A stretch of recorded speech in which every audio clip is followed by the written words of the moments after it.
Bismillahirrahmanirrahim.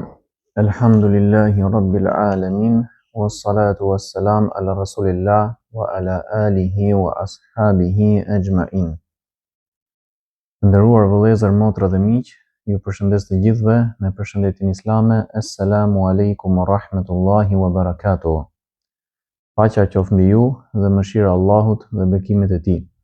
Jemi në vazhdim të zhvillimit të projektit të librave. Jemi më konkretisht në trajtimin e lëndës së hadithit dhe jemi në zbërthimin e haditheve të sakta të profetit sallallahu alaihi wasallam, bazuar mbi librin Ma'alimus Sunna an-Nabawiyya, gjurmët e traditës profetike, të shoqëruara me koment i përkatës nga shuruhatet ose librat e mëdhenj të komentimit të hadithit. Deri tani kemi trajtuar vetëm hyrjen që ka përmendur autori në lidhje me këtë, dhe sot për herë të parë inshallah hyjmë tek hadithi i parë. E ka quajtur autori temën, së pari trajton kapitullin e akides, së dyti thot Babu Arkan el-Islami wal-Iman.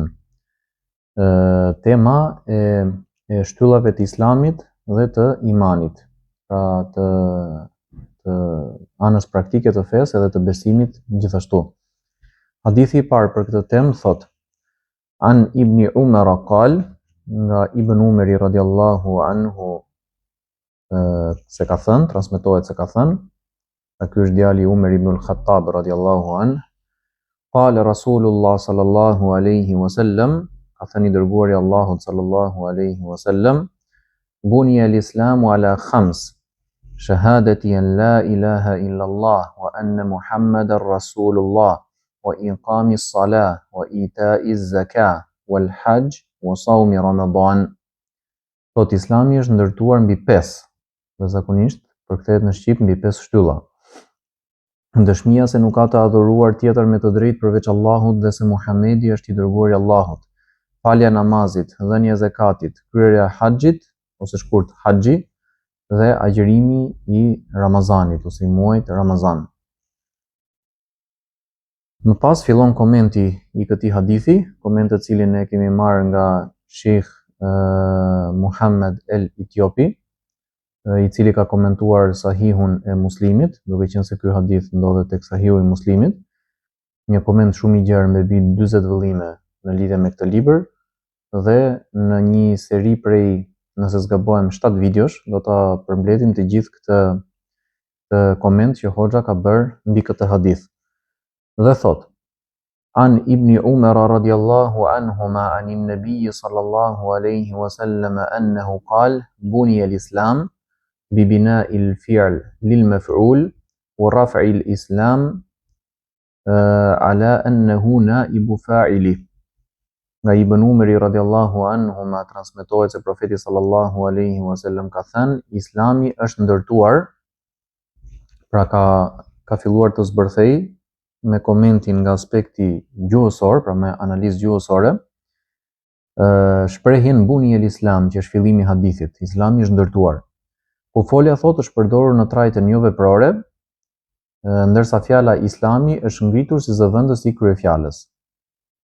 Tani në gjithë momentet kur trajtojmë në gjuhën shqipe përkthimin e një analize gjuhësore që vjen nga arabishtja, ne do të bëjmë përpjekje maksimale që aty ku ka terma që përputhen midis gramatikave të dyja gjuhëve, do përdorim termat e drejt për drejt, pra me përkthim të drejt për drejt. Aty ku nuk korespondon asnjë fjalë, sepse ka terma që i ka njëra gjuhë dhe gjuha tjetër nuk i ka, jo vetëm terma, por dhe koncepte, atëherë jemi të detyruar që të përpiqemi ta përshtasim. Dhe padyshim që përshtatja nuk është diçka e kollajshme, është diçka që i afrohet kuptimit origjinal deri në një farë përqindje, por gjithmonë ka vend për përmirësim. Për këtë arsye, kushdo që mund të vi mbrapa nesh në zhvillimin e projekteve të ngjashme dhe t'i bëj një analizë akoma më të thelluar kësaj gjëje, mundet që të bëj përmirësime të mëtejshme në përshtatjen që ne kemi sjellë në shqip për këtë lloj paragrafi ose këto lloj paragrafesh. Më pas thot autori, wa fil kalam isti'aratun bil kinaya لأنه شبه الإسلام بمبني له دعائم. Në këtë shprehje thot autori ka metaforë, sepse Islami është krahasuar me një ndërtesë që ka shtylla mbajtëse. Pra Islami nuk është diçka fizike, nuk është diçka konkrete, e cila mund të preket apo mund të shikohet apo mund të dëgjohet. Dhe si e tillë nuk mund të ketë shtylla të mirëfillta mbajtëse, siç janë kollonat e pallateve për shembull. Por autori ka bërë një krahasim të tillë për të dhënë një ide, ose më saktë, autori këtu po përpiqet të zbërthejë atë që ka pasur për qëllim profeti sallallahu alaihi wasallam, pra atë po trajton, nuk është se po jep një interpretim nga vetja e tij. Dhe e krahason Islamin me një ndërtesë që ka shtylla mbajtëse. Për këtë arsye thotë që në këtë shprehje ka metaforë. Fa dhakara al-mushabbaha wa tawa dhikra al-mushabbah bi wa dhakara ma huwa min khawas al-mushabbah bi وهو البناء ويسمى هذا استعارة ترشيحية.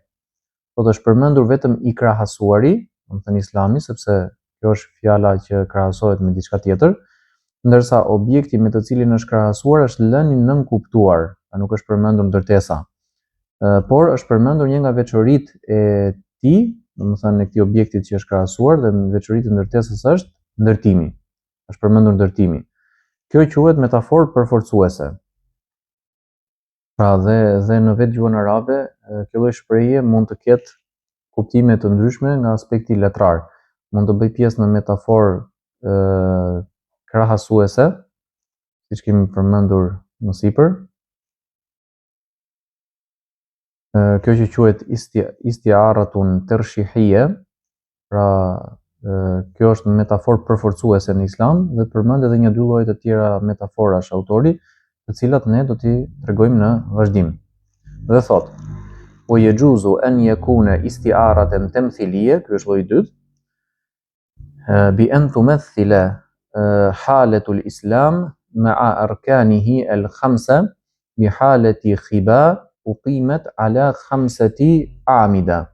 Thot, po ashtu mund të krahasohet, mund të konsiderohet si metaforë përfaqësuese, kështu mendojmë ta sillim në gjuhën shqipe si term, duke paraqitur gjendjen e Islamit me 5 shtyllat e tij si gjendja e një tende të ngritur mbi 5 shtylla. Më pas thot: "Wa qutbuha alladhi yaduru alayhi al-arkan huwa shahadatu an la ilaha illa Allah wa baqiyatu shu'abil iman kal awtad lil khiba." Thot, shtylla qendrore rreth së cilës qëndron e gjithë struktura është dëshmia la ilaha illallah, pra nuk ka të adhuruar me të drejtë përveç Allahut. Ndërsa pjesët e tjera të besimit janë si kunjat që mbajnë tendën. Wa yajuzu an takuna al-isti'aratu tabi'iyya bi an tuqaddara al-isti'aratu fi bunya wal qarinatu al-islam. Thot, gjithashtu mund të konsiderohet si metaforë pasuese, pra ky është lloji i tretë i metaforave që ka përmendur autori, duke vlerësuar thot metaforën te fjala u ndërtua, ndërsa treguesi i saj është fjala Islami. Shubbiha thabatul islam wa istiqamatuhu ala hadhihi al-arkan bi bina'i al-khiba ala al-a'mida al-khamsa. Qëndrueshmëria e Islamit mbi këto shtylla është krahasuar me ndërtimin e tendës mbi 5 shtyllat e saj. Thumma tasri al-isti'aratu min al-masdar ila al-fi'l. Pastaj metafora thot kalon nga rrënja e emrit te vetfolja. Pra fjalën masdar, që është fjalë shumë e njohur në arabisht, e kemi emërtuar si rrënja e fjalës. Thot: "Wa ma'lumun anna al-isti'arata at-tabi'iyya taqa'u awalan fil masadir wa muta'alliqat ma'ani al-huruf thumma tasri fil af'al was-sifat wal-huruf." Dihet thot se metafora pasuese ndodh fillimisht te rrënjët e emrave, te këto që quhen masdar në gjuhën arabe, dhe kuptimet e lidhura me grimcat. Grimca po quajmë fjalën huruf, që është shumë si fjalës harf, e kemi përkthyer si grimc, ndërkohë që në kuptimin e saj të parë ka kuptimin shkronjë. Pastaj shtrihet edhe te foljet thot cilësitë dhe grimcat gjuhësore. Më pas thot ala khams, vazhdon komenti i pjesës tjetër të hadithit.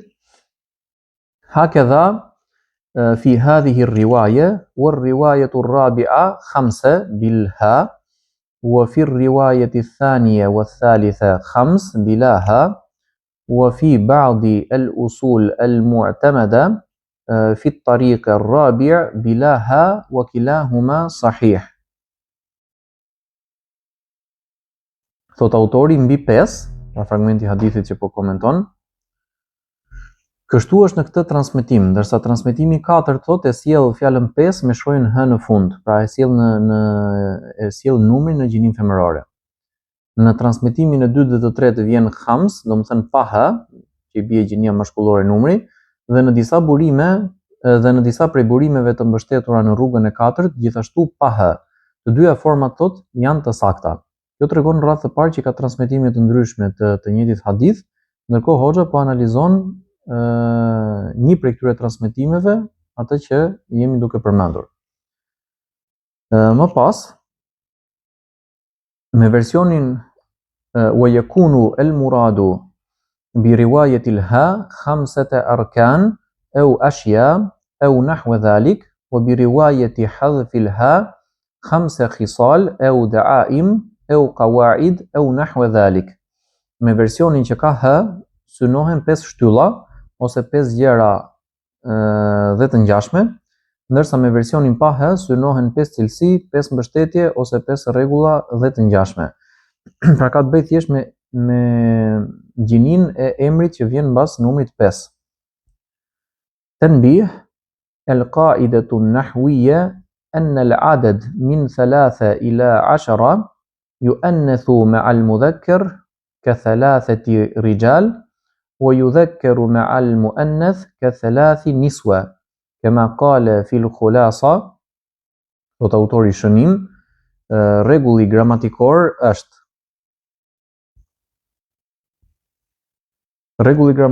është se numrat nga 3 deri në 10 marrin formën ose më saktë gjinin femërore me emrin maskullor,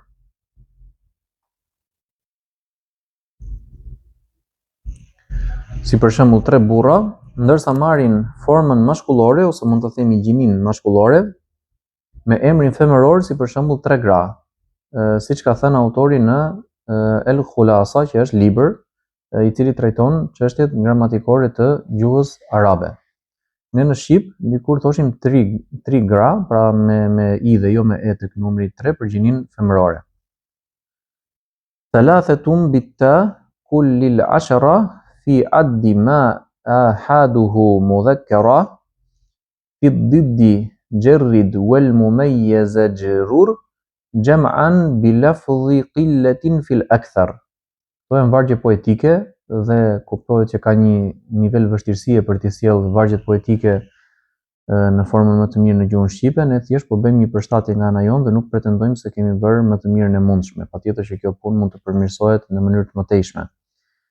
Thot përdor formën me të është një prej shkronjave të gjuhës arabe, pra elif b t, shkronja t, për numrat deri në 10, kur numërohet ajo që gjini ka maskulloren, ndërsa në të kundërtën thot hiqe atë dhe emrin e numëruar vendose në gjinore, zakonisht në shumës të pakicës brenda asaj që është më e shumt. Pra kuptohet që për shumicën e dëgjuesve të këtyre materialeve, kush nuk ka hyrë në brendësi të gramatikës shqipe dhe në brendësi të gramatikës arabe, ka vështirësi për t'i konceptuar këto fjali që ne po themi. Porse autori nuk është se e trajton vetëm nga aspekti gjuhësor çështjen e komentit të hadithit, trajton edhe nga aspekti i zinxhirit të transmetimit, po ashtu edhe nga aspekti i dobive që nxiren prej tij, po ashtu edhe nga aspekte të tjera, të cilat do t'i shikojmë në ligjëratat në vazhdim.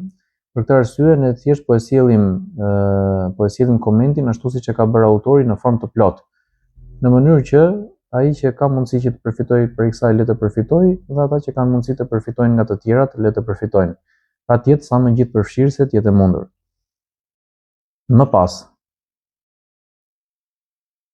وهذه القاعدة إنما تجب إذا كان المعدود مذكورا بعد العدد تمييزا وأما إذا حذف كحديث من صام رمضان وأتبعه 6 من شوال أو قدم جاز الأمران.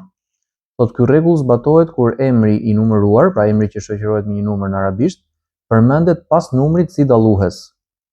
Por nëse ai hiqet, si në hadithin kush agjeron Ramazanin dhe e pason me 6 ditë nga Shewali, ku përmendet në hadith vetëm fjala 6 dhe pason me 6 nga Shewali, nuk e përmend fjalën ditë, ose nëse emri vendoset thot para numrit, atëherë lejohen të dyja format. Pra tregon autori disa rregulla që kanë të bëjnë me gjuhën arabe. Më pas thot fenaqulu masailu tis'un wa tis'a wa rijalun tis'atun wa tis' فيكون ما هنا مما حذف فجاز الأمران فتنبه لهذه القاعدة فإنها مهمة جدا والله تعالى أعلم. Thot, prandaj mund të thuhet 9 çështje ose thjesht 9, 9 burra ose thjesht 9, dhe gjithashtu e përdor duke vendosur numrin mbrapa emrit, e përdor në të dyja gjinit.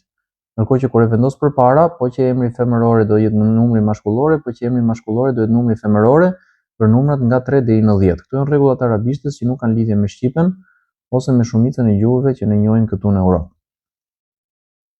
Më pas, thot kushtoi vëmendje këtij rregulli, thot kështu që ajo që kemi këtu është për rasteve ku emri është hequr, ndaj lejohen të dyja mënyrat.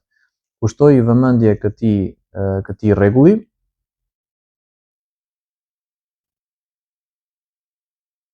sepse është shumë i rëndësishëm, Allahu e di më së miri. Ala an yuwahhad Allah bi dhammi harfi al-mudara'a wa fath al-ha al-muhmala al-mushaddada mabniyan lil-maf'ul. Thot që Allahu të njësohet, folja këtu është në trajtën jo veprore, sërish, me shkronjën e fillimit të foljes me zanorin u, që quhet në arabisht dhamme, dhe me ha të hapur dhe të përforcuar. Të përforcuar sepse ka shedde përsipër, pra që është gjithashtu simbol i gjuhës arabe.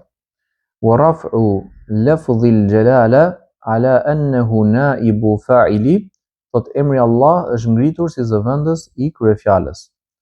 Kjo fjali autori nuk e përmend tekstualisht emrin Allah, por fjala lafdhul jalale do thot emri i madhërisë dhe nënkupton Allahun. Wal jarru wal majruru badalun min al jarri wal majruri qablahu badal tafsil min mujmal ay ala tauhidillahi ta'ala. Thot pjesa parafjalore këtu është zëvendësuese, shpjeguese për pjesën e mëparshme, do me thënë mbi njëshmërinë Allahut të lartësuar. والتوحيد بمعنى العبادة في الرواية التالية بلفظ على أن يعبد الله ويكفر بما دونه. Fjala tauhid, që do thotë njëshmëri në shqip, në transmetimin tjetër ka kuptimin e adhurimit, si në shprehjen që të adhurohet Allahu dhe të mohohet çdo gjë tjetër përveç tij.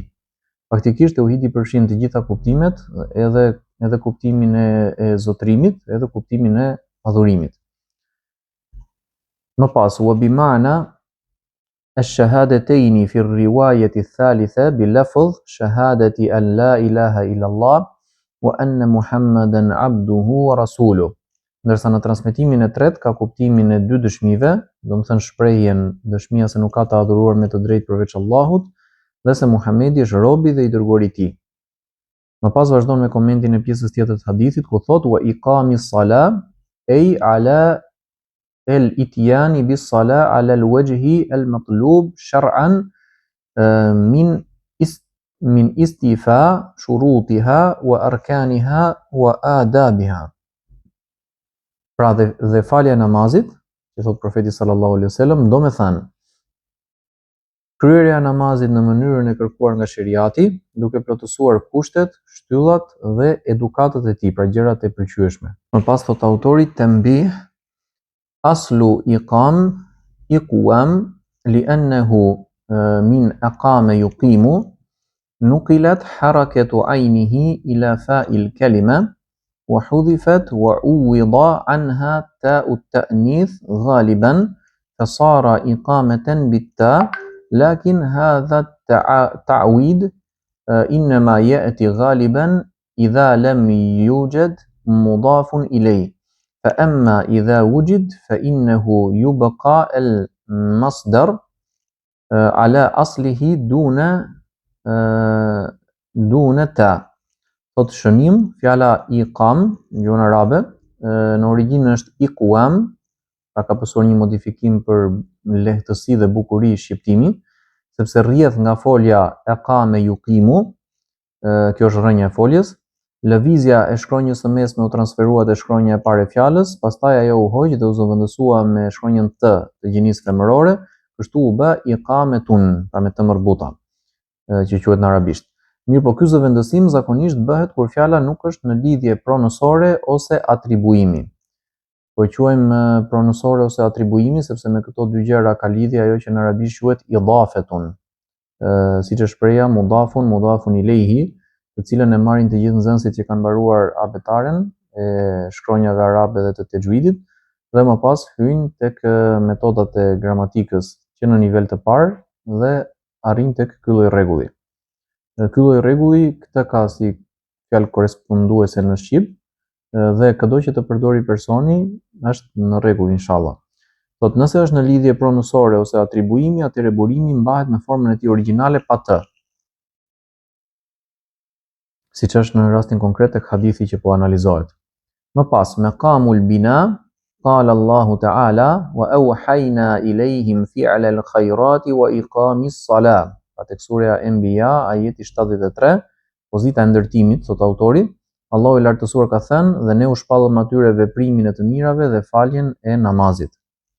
Pra konfirmon rëndësinë e faljes së namazit në formën e tij më të plotë të mundshme, pra me cilësi maksimale. Wa ashara ila hadhihi al-qa'ida fi al-khulasa bi qawlihi, dhe ju referua kësaj rregulle në librin al-Khulasa në fjalën e tij, wastab'id isti'adhatan thumma aqim iqamatan wa ghaliban dhatta ilazim. Thot largoj isti'adhen, pra shprehjen a'udhu billahi minash shaitanir rajim, pra kërkoj mbrojtje për Allahut nga shejtani i mallkuar, pra që Allahut na ruaj prej tij. Pastaj vendose iqamen, pra fjalën iqam, dhe zakonisht forma me të thot është e domosdoshme. Këto sërish janë vargje poetike dhe kuptohet që në gjuhën shqipe nuk tingëllojnë aq mirë siç tingëllojnë në arabisht. Po të fillojmë dhe të lexojmë një libër me poezi në arabisht, gjë që e kemi në plan për ta bërë në të ardhmen inshallah, do të shikoni që mënyra se si tingëllon është e shkëlqyer, por thjesht çështja është tek vështirësia e përkthimit dhe përshtatjes së saj me gjuhën shqipe, sidomos kur bëhet fjalë për terma gramatikore. Më pas thot autori wa ita'u zaka masdar ata yu'ti idha a'ta wa fihi shay'an. Dhe fjala dhënia e zakatit që përmendet gjithashtu në hadith është emër veprimi nga folja ata yu'ti, rrënja e foljes, kur jep diçka. Këtu ka dy çështje. Ahaduhuma itlaqu zaka allati hiya fil asl masdar أو اسم مصدر على المال المخرج للمستحق. Thot e para, përdorimi i fjalës zakat, e cila në origjinë është rrënjë ose emër rrënje për vetë pasurinë që nxirret për merituesin. والآخر حذف أحد المفعولين للعلم به لأن الإيتاء يتعدى إلى مفعولين والتقدير إيتاء الزكاة mustahiqaha. E dyta thot heqja e njërit prej dy kundrinorëve, sepse kuptohet nga konteksti, pasi folja jap merr dy kundrinor. Folja jap mund të marrë edhe kundrinor të drejtë dhe kundrinor të zhdrejtë, siç mund të thuhet. Kuptimi është thot dhënia e zakatit merituesit të tij. Pra unë jap zakatin merituesit. Çfarë jap? Zakatin, kundrinori drejt. Kujt ja jap? Merituesit, kundrinori i drejt. Pra dhe në gjuhën shqipe ka përputhje në këtë rast. Më pas, wasiyamu Ramadan min idafati al-hukm ila sababi, thot fjala agjërimi i Ramazanit që përmendet gjithashtu në fund hadithit, është nga lloji i shtimit të gjykimit tek shkaku i tij. Kështu emërtohet kjo lloj dukurie në arabisht. Wal hajj ay wa hajjul bayt فال بدل من المضاف إليه والإضافة فيه أيضا من إضافة الحكم إلى سببه. Thot fjala haxhi do të thot haxhi në Kabe, nyja el zëvendëson pronarin ose të atribuarin, edhe këtu shtesa është nga lloji I lidhjes së gjykimit me shkakun e tij. Thot falamma lam yatakarrar al-bayt lam yatakarrar al-hajj bal sara marratan fi al-umr بخلاف الصوم فإنه يتكرر كل سنة فصار واجبا كل سنة. Thot dhe me që qabja nuk përsëritet, as haxhi nuk përsëritet, por bëhet vetëm një herë në jetë, e kallafin që është detyrë, pavarësisht se mund të përsëritet në formë vullnetare, por qëllimi është që nuk është detyrë të përsëritet rregullisht. Thot ndryshe nga agjërimi I cili përsëritet çdo vit, prandaj u bë detyrim çdo vit. Më pas thot faqale rajulun, këtu jemi tek fjala e autorit, ismu hadha ar-rajul Yazidu ibn Bashr السكسكي ذكره الخطيب البغدادي رحمه الله تعالى في الأسماء المبهمة. Thot fjala atëherë tha një burr, emri I këtij burri ishte Yazid ibn Bashr as-Saksaki, e përmendi Khatib al-Baghdadi, që është dietar I madh në librin Emrat e paqartë. Më pas thot el-hajju wa siyamu Ramadan bi jarriha ala al-hikaya أي قال بدل قول ابن عمر رضي الله عنهما وصيام رمضان والحج وصيام رمضان فقدم ذكر الحج على الصيام. Fjala haxhi dhe agjërimi I Ramazanit është me rasën kallëzore, sipas formës së citimit të drejtë për drejtë. Do më thënë, ai tha ndryshe nga fjala e Ibn Umerit dhe agjërimi I Ramazanit dhe haxhi, ose haxhi dhe agjërimi I Ramazanit duke vendosur haxhin përpara agjërimit.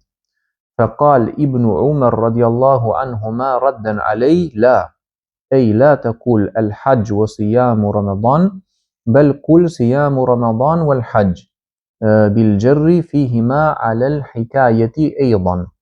Thot atëherë Ibn Umari radiyallahu anhuma ju përgjigj, mos thuaj haxhi dhe agjërimi I Ramazanit, por thuaj agjërimi I Ramazanit dhe haxhi, siç është renditja klasike e këtyre veprimeve në shumicën e haditheve të transmetuara. Edhe kjo në formën e citimit të drejtë për drejtë. Hakadha sami'tuhu ay sami'tu hadha al-kalam murattaban ala hadha al-wajh min Rasulillah sallallahu alayhi wasallam muta'alliqun bi sami'tu. Thot fjala kështu e kam dëgjuar, do të thot kështu e kam dëgjuar këtë renditje nga I dërguari I Allahut sallallahu alaihi wasallam. Qala al-jami'u afa Allahu ta'ala anhu أظهر ما قيل في توجيه إنكار ابن عمر رضي الله عنهما على هذا الرجل عندي قول من قال إن ابن عمر رضي الله عنهما سمعه من النبي صلى الله عليه وسلم مرتين مرة بتقديم الحج ومرة بتقديم الصوم فرواه أيضا على الوجهين في وقتين. Thot pastaj autori thot, mendimi më I qartë për arsyeën se Ibn Umeri e kundërshtoi këtë burr është fjala e atyre që thanë se Ibn Umeri e kishte dëgjuar këtë hadith nga profeti sallallahu alaihi wasallam dy herë, një herë me përparësi të haxhit dhe një herë me përparësi të agjërimit, prandaj ai e transmetoi në të dy mënyrat në dy raste të ndryshme. Pra shikoni se sa me detaje I hyjnë çështjeve edhe kur duken çështje të vogla dietarët e shkencave islame. Normalisht që kjo është një gjë e admirueshme nga natyre dhe autori I këtij komenti që ne kemi marrë në konsiderat ka qenë një mësues gjigant, të cilin e kemi përmendur më përpara. Tashmë ka ndruar jetë në vitet e fundit, Allahu I mëshiroft, dhe ka pas dhënë mësim në Medinën profetike, ndërkohë që studimin e vet e ka bërë në Etiopi, në vendin e tij të origjinës, dhe zakonisht atje këto studime kryen në xhami. Nuk është se ka ndjekur universitete apo magjistratura, doktoratura edhe gjëra të kësaj natyre akademike. Por ama ka studiuar gjatë gjithë kohës me mundësitë që ka pasur dhe ka arritur një nivel të shkëlqyer dije aqsa hoxhallarët e tjerë domethënë merrin mësim prej tij. Dhe ky ka komentuar me audio të regjistruara dhe të hedhura në YouTube Sahihun e Buhariut, Sahihun e Muslimit, 4 sunenet, pra sunenin e Abu Daudit, Tirmidhiut, Nesaiut dhe Ibn Majhës. Ndoshta ka bërë edhe komente të librave të tjerë referencë për këtyre kryesorëve të cilën mund mos jemi në dieni, Po ashtu në dijenin time ka nisur edhe komentin e Kuranit, por nëse zgabohem ka ndruar jetë pa e përfunduar, Allahu di më së miri. E rëndësishme si libër i mirëfillt që ne kemi dhe që po përpiqemi t'i referohemi, e kanë përgatitur dhe botuar nxënësit e tij. Pra nuk ka qenë libër në kohën kur ai ka qenë akoma gjallë. Përkundrazi kanë qenë thjesht ligjërata audio në YouTube. Dhe kështu është vepruar shpeshherë me hoxhallar nga bota arabe. Ata për shembull kanë mbajtur mësime të shumta dhe mësimet e tyre janë kthyer në libra dhe këto libra ne tani po i kthejmë në gjuhën shqipe dhe inshallah edhe në përgjuhë të tjera me kalimin e kohës. Më pas thot autori: "Falamma radda alayhi ar-rajulu wa qaddama al-hajj, qala ibn Umar: la ترد علي ما لا علم لك به ولا تعترض بما لا تعرف ولا تقدح فيما لا تتحققه بل هو تقديم الصوم هكذا سمعته من رسول الله صلى الله عليه وسلم." Kur burri e kundërshtoi dhe vendosi haxhin përpara, Ibn Umar I tha: "Mos më kundërshto në diçka për të cilën nuk e dije, mos kundërshto atë që nuk e njeh dhe mos e zhvlerëso atë që nuk e ke të sigurt, por renditja është me agjërimin përpara. Kështu e kam dëgjuar nga I dërguari I Allahut sallallahu alaihi wasallam. Wa laysa fi hadha nafyun li sama'ihi 'ala al-wajh al-akhar." Kjo nuk do të thotë se ai e mohoi ta ketë dëgjuar edhe në mënyrën tjetër. Wa sayati dhikru baqiyati ajwibati al-ulama fi tawjih inkarihi radiallahu anhu fil mas'alati al-khamisa insha Allahu ta'ala. Sot më vonë do të përmenden edhe përgjigje të tjera të dietarëve lidhur me arsyeën e këtij kundërshtimi në çështjen e pestë, në dashur Allahu I lartësuar. Wallahu ta'ala a'lam bis-sawab wa ilayhi al-marji' wal-ma'ab wa huwa al-musta'an wa alayhi at-taklan. Sot Allahu e di më së miri të vërtetën, tek ai është kthimi dhe përfundimi, ai është ndihmuesi dhe tek ai mbështetemi. Këtu mbaron pjesa që ne kemi marrë në shqyrtim për sot për të përkthyer, për të vazhduar në ditët e tjera me pjesët e tjera inshallah. I kujtojmë shikuesit të na ndihmojnë me nga një subscribe, like edhe share. Ju përshëndesim të gjithë. Subhanakallahumma wa bihamdik wa ashhadu an la ilaha illa anta wa astaghfiruka wa atubu ilayk.